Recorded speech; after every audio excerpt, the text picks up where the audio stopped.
In this tutorial, we're going to learn how to use some basic physics, and we are going to create something like this where we just have a simple ball, just kind of drop, hit some platforms, and play.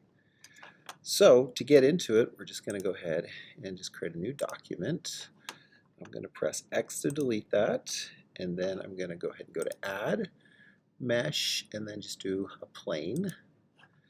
And then if I press S and then 5, that'll make it a little bit bigger. And then I'm going to go ahead and go to Add, Mesh, and then go to UV Sphere.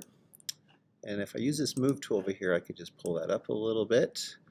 And now we're ready to do a little bit of physics. So we're going to go over to this little physics icon, and we're going to just do rigid body. Go ahead and left mouse click on the plane, and then we're going to go ahead and do rigid body. And we'll just change one thing, which is going to be active, and change it to passive. So now if we come down here and just click play, it works.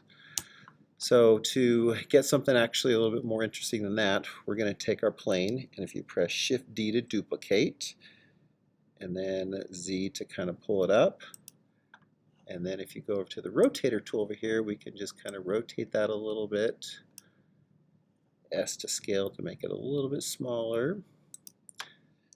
Shift D to duplicate again, and Z to keep it on the axis. Then maybe we'll rotate this one the opposite direction. Then use the Move tool over here, and then go ahead and move it around. Shift this a little bit, and then we'll go ahead and press play and see what that does. And that's getting going on some basics physics.